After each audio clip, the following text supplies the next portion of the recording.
Welcome to another episode of Programming Lions. On today's podcast, we are going to talk about where do we get the money to send for these foreign countries for aid?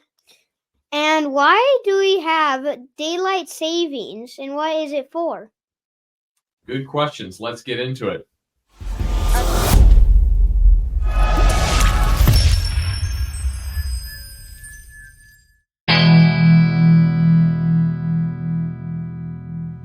Our first topic today is going to be, where do we get the money to send for these foreign countries aid?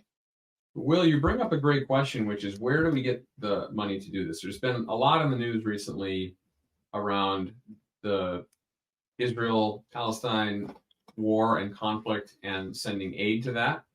And there's been a lot of foreign aid dollars sent over to the Ukraine for the war that is going on there.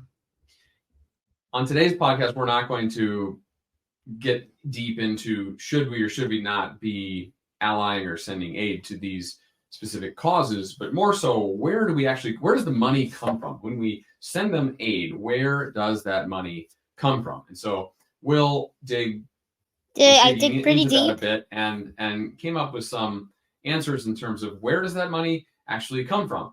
So expand on what you found. So I mainly found that most money comes from the taxpayers. The taxpayers are the main people that get the money for the taxes. And then how they print out money, that is more of a deeper topic. Mm-hmm. But again, we're not going to debate should we or should we not be sending money, but more so, where does it come from? So in a case of wanting to send additional aid over to Israel, this is going through Congress, they're going to approve this. Let's say they approved the budget to send over to Israel. This was money that was not previously in the budget. Yeah. So they have to come up with the budget or free it up or take on debt. Well, I guess the question is, if it's not currently in the budget, then to be able to free up the money to send over there, it would need to come from one of two places. They would have a stockpile or a reserve in their budget that they could send to discretionary causes. Okay. I don't think that's the case. As we know, our government likes to spend, and they're kind of at their cap. So the other option would be they would take on debt so that they could free up this money. Is that right? Yeah. So what they do mainly is where they take loans, kind of, and when they take those loans, they send it over to wherever they want with permission from Congress. But as we know, they don't really do that much. They just like to spend as much as physically possible. So, I don't think they really just take into account how much they've spent. They just spend, basically. So, yeah. Then that causes what they call a budget deficit, meaning we didn't have the money in surplus or in excess in our budget, so they have to take on a deficit, also known as they have to take on a debt. So that means Congress has agreed to take on some additional debt to free up this money to send over for these causes. Yep. So let's talk about when we take on debt, and it looks like we will take on additional debt to support allies, causes, whatever. Where does that debt come from? How is that created? So to answer your question, this is a quote from Google. To pay for this deficit, the federal government borrows money by selling marketable securities such as treasury bonds, bills, notes, floating rate notes, and treasury inflation-protected securities. Yes. Let's use a simple example to kind of put this in perspective, because it can get a little complicated. Yes. But let's just say I need money. I don't have money. I can go and borrow that money. I can borrow it from a buddy. Let's say I'm going to borrow it from you, Will, because you got a ton of cash laying around. Right? I don't. Let's say I come over to you and I say, I need to borrow $10. You give me the $10, and I give you what? $10. You give me 10. No, you don't give me anything. I give you a pinky promise. I give you maybe a little note that says, I promise to pay you back. That's what they call it. That's a note. And then you never pay them back. Well, that's a whole other thing, Max. But I give you a promise to pay you back, okay? And then I get the cash from you. That's how I would free up that money, right? Or in a more, say, a more formal example, if I needed money to buy a house and I don't have the money, I go to the bank.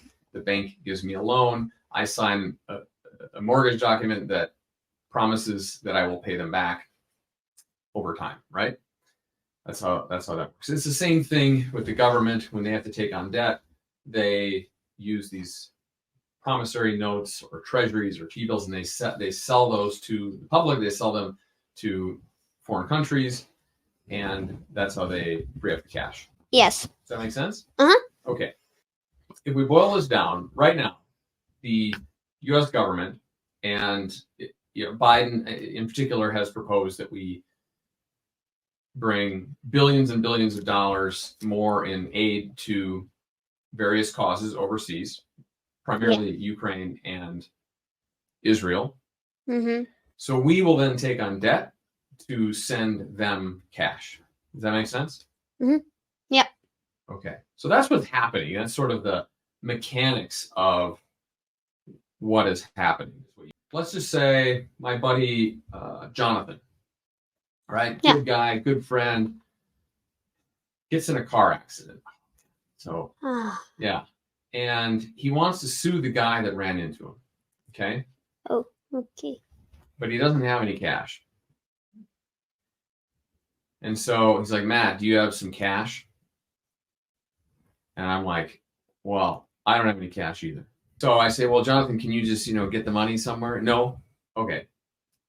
I don't have the money either. So I go to the bank because Jonathan's a good friend and I want to support him.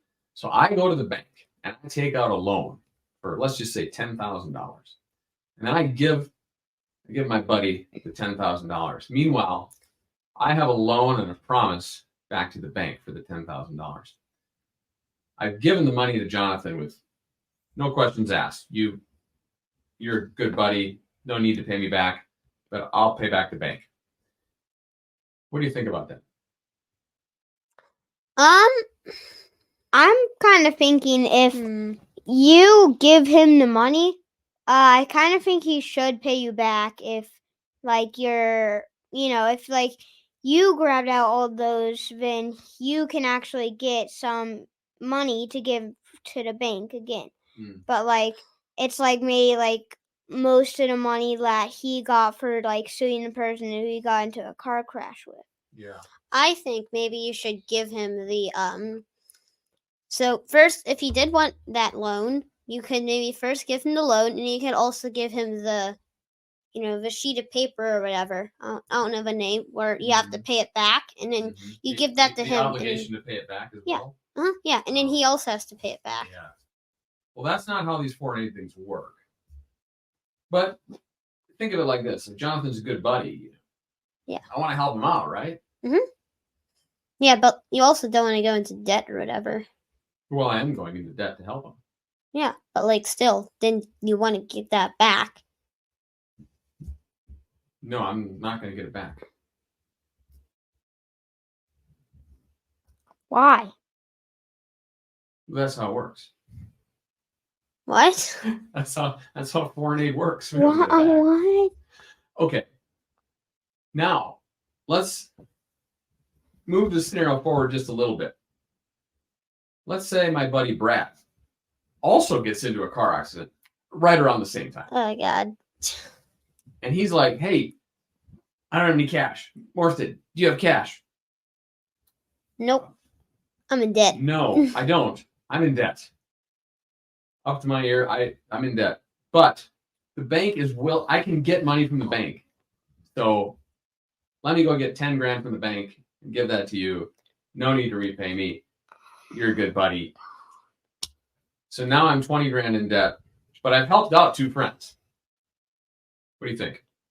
I think that if you get that much in debt, that's a lot of money that's in debt, and you do not want to be in debt. So I think that point they should be paying you back, Okay.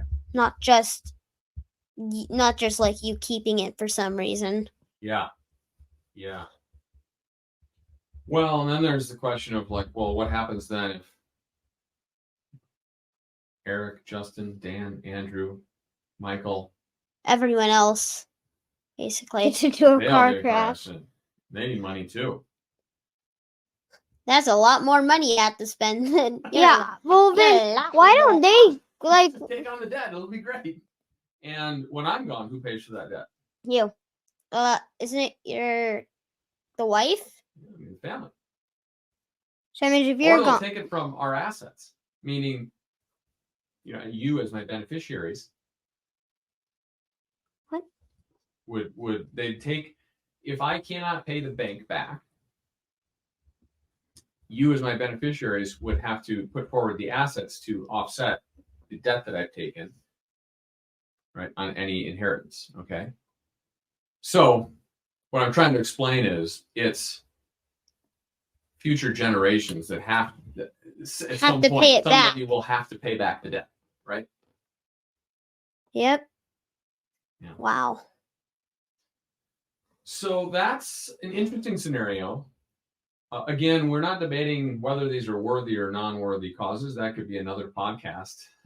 But stick around. Yeah, just stick around. But the taking on the additional debt is an interesting dilemma, and it was something we thought would be fun to cover in terms of where does it come from? How do the mechanics of all this work? Yeah, it gets pretty deep though, so. It does. Yep, very deep. Okay, well, thank you for the research, William. That was very cool. Let's move on to the next topic. And if you enjoyed this content, please subscribe, like, comment, share. It really makes a difference for us. Thank you. Until next time.